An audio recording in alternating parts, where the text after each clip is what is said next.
guys, this is Chauncey with Good Music to Know, and today I'm joined with Wombo. We're here at Festival in Berlin. They are here for the Puschen Festival. Yep, so how are you guys feeling? It's only maybe like 2 hours, an hour or so before you go on stage. I think we're feeling really good. We're about to have a dinner here. Every one of these places we played out on tour feeds us really well, so that's exciting. We love that. Yeah, it's only our second time in Berlin, and it's about 10 times as big as our first show at Schokoladen last year, so it's pretty cool. Yeah. Yep, we are excited.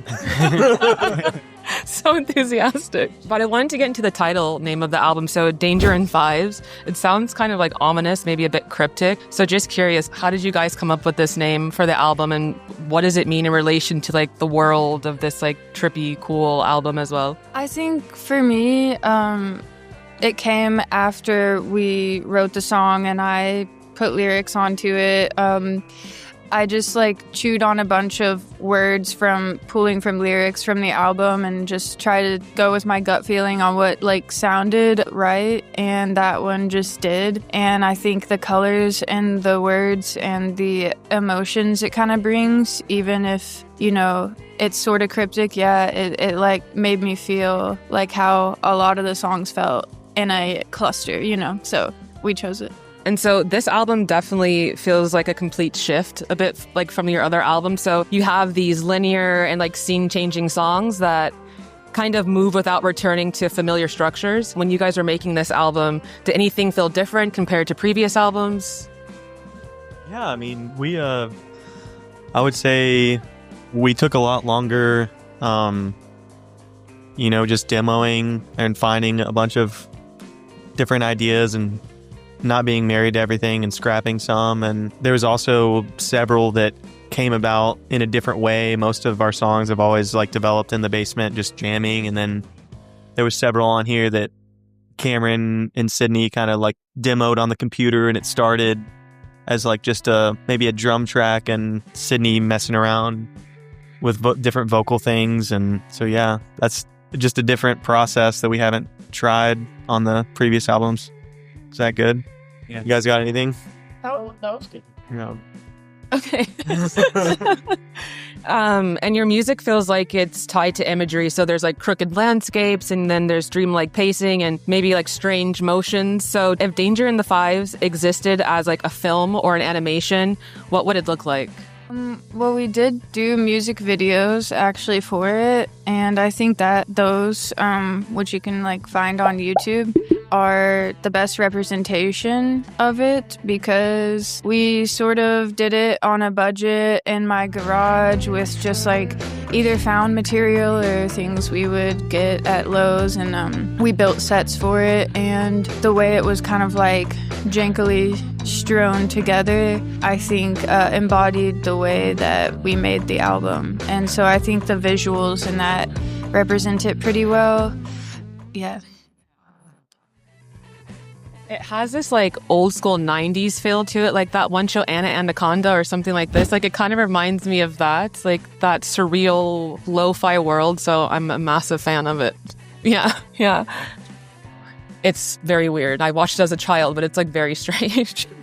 I think it's Anna Anaconda. Yeah, it was a show on Nickelodeon, but it's all like the movements are a bit jarring and it's really strange, but it's awesome. So is there a favorite song from the album that you guys love to play live? Do you guys each have a favorite? Is there maybe like one collectively as a trio that you like to all play together? It changes for me. Like, I feel like I really like Danger in Fives, but also Spy Hopping is becoming a favorite. I like Neon Bog. I'm going to go with A Dog Says. It's all different. Yeah. And I'm always curious to ask artists this, but like, do you change the set list based on the city and the crowd, or is it kind of a constant thing for the most part? Only if there's a time constraint will we change it, but otherwise we've like kept it the same to make the show tighter, and like we learn the transitions, so we like we have like a pacing that we have learned, so we keep it the same. Yeah. Sometimes they'll ask to extend it, and we're like, oh man, We can't. Yeah. We don't know You're like, anything else. that's it. Is there something subtle you guys do as a trio to sync before stepping onto the stage? Maybe to kind of get you guys in the moment or get you hyped before you hit the crowd? We never have any ritual at all. And sometimes we don't even talk to each other for like a long time before the show. And then we just meet at the stage. It's not entirely true. We're like usually in the green rooms, but I feel like it's possible it's happened a couple times.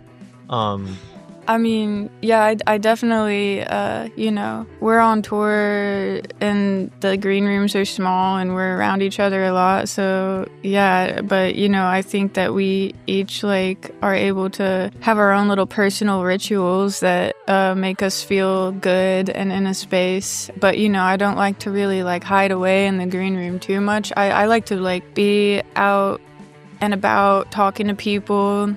In the crowd, talking to the people that work the venue, getting to know everybody because it makes me feel more grounded. I feel really weird when I'm isolated in the green room the whole time, but I have to make sure I don't talk too much and wear my voice out is the only thing. So I drink a lot of tea, a lot of throat comfort tea. I like going outside and just walking or doing some stretching, stuff like that. But yeah, we've put our hands in the center We've done 3 or 4 times the whole almost 9 years, but we never have a consistent thing. It'll be 3, 2, 1, and we'll say something different each time. We wait until we get on stage and then we go.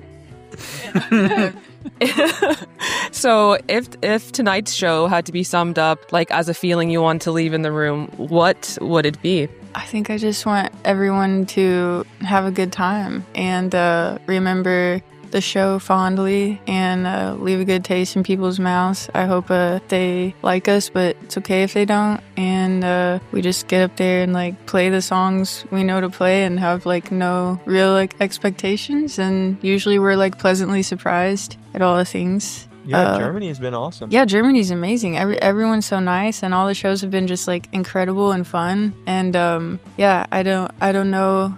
I think some places that are more cerebral and kind of quieter, sometimes you're I don't know if they like this or not. But then it's usually always just really nice. Yeah. Talk to them after, and they say they're enjoying it, even though you don't get any visual cues. But it helps if you see people moving. You're okay, people actually like this, But yeah. Otherwise, they wouldn't dance.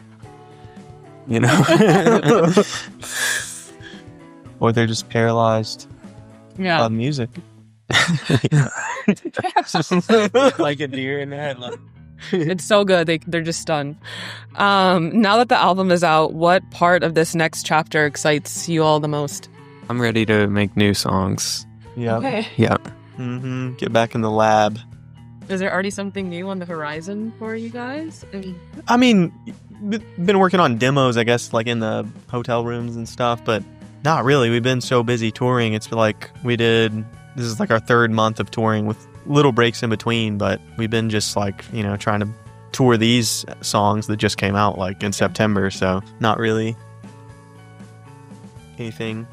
Yeah. Maybe some touring next year. Making new songs and just playing around and exploring. And, I think that you can make demos while you're on the road and stuff, but I think I make the best stuff when I'm just my environment around me is stable so that I can kind of slip into that loose headspace. Everything around me is more habitual so that I can kind of be freer to make stuff. So I'm excited to be back home and do that. Yeah. No, I'm excited. Hopefully we get to, we get invited to a cool festival in Europe during festival season and we can come back. Come back in summer. Yeah. Yeah. Awesome. Amazing. Mm-hmm. Yeah, well, I don't want to ask you too many questions before you guys get on stage, but with that being said, are there maybe any final words that you would like to leave your fans and the listeners with? I would just say thank you for an awesome tour, and And for everybody who's been coming to these shows, it's just been like amazing and surreal. And yeah, we just appreciate anybody who wants to give us a chance and listen to us and who loves our albums. It's like very touching to see all the people that we connect with through it. So that's what I would say. Mm-hmm. Yeah, hi, Mom. Okay. Cool. Thanks so much, guys. I really appreciate it. Hi. I almost said hi. No, bye. I'm Chauncey from Good Music to Know. This has been Wombo. Thanks, guys.